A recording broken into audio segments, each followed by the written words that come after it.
What happens when you mix chainsaws, drones, and a complete lack of common sense? We are talking about tree removal fails so wild they make gravity look optional. From dads on ladders to rope malfunctions that feel like they came out of an action movie, we are diving into the craziest, funniest, and most painfully avoidable tree-cutting disasters ever caught on camera. A father stands in his driveway, confidently gripping a chainsaw while his kids record him. Dad feels heroic. The kids are cheering. Everyone thinks this will end with applause. But nobody thought about where the tree would actually fall. The cut deepens, the trunk shifts, and the tree drops directly onto the family car. A heavy crash follows. The kids scream. Dad freezes. It is the fastest way to turn a family car into a homemade convertible. You can almost hear his pride deflating along with the tires. A man stands halfway up a shaky aluminum ladder, one hand on the ladder and the other on a roaring chainsaw. His friend filming below is already laughing because he knows something dumb is coming.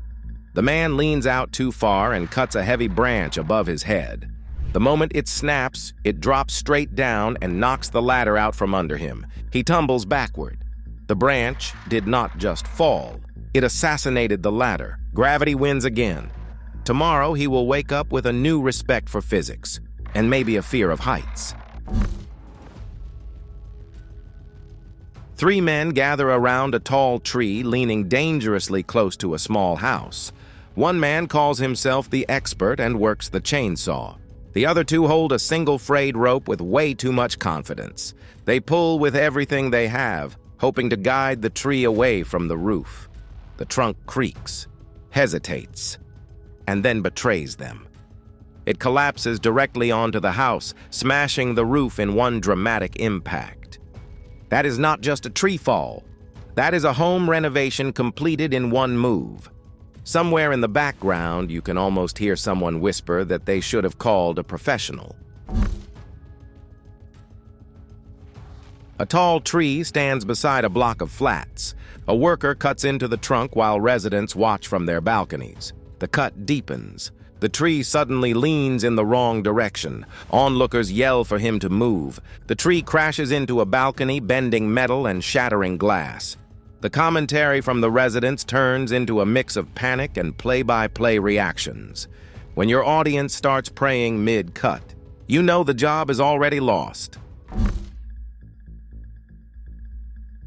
A construction crane lifts a heavy tree trunk high over a suburban street. Workers shout instructions while trying to keep things under control. For a moment, everything looks stable. Then the trunk shifts. The crane creaks, tilts, and slowly begins to tip forward. The entire machine collapses in a massive crash, turning expensive equipment into twisted steel. That is not tree removal. That is an insurance claim waiting to happen. A worker stands on a wooden platform bolted directly to the same tree he is cutting. He confidently slices through a large branch while another worker shouts at him from below. When the cut finishes, the entire platform drops out from under him. He falls straight to the ground, still holding the chainsaw, staring up at the sky in disbelief. He did not just make a mistake. He committed to failure. May his next platform actually rest on the ground. Another worker stands at the base of a large tree, cutting carefully through the trunk. It looks perfect. The cut is clean. The tree begins to fall smoothly. But as it drops, it clips a springy branch from a nearby tree. That branch snaps down and hits him square in the chest, knocking him backward. Nature decided to fight back. That was not just a tree falling. That was nature's revenge arc.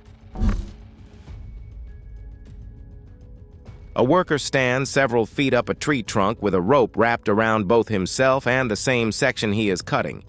He cuts through the trunk while his friend records. As the tree shifts, the rope suddenly tightens and yanks him straight down to the ground. He forgot that if the rope is part of the tree, then he is part of the fall. He does not fly. He simply eats dirt. So what did we learn today? Trees do not care about your plans. Ladders are traitors. Ropes never forget. The dad with the crushed car learned the price of doing it yourself. The crane crew learned that trees have final boss energy, and the rope guy is probably still untangling that lesson. Next time you think you can cut down a 50-foot tree alone, remember these brave but slightly foolish pioneers. This was drones and chainsaws, the most ridiculous tree removal tech gone wrong. Stay safe, stay smart, and please, do not be that guy with the chainsaw.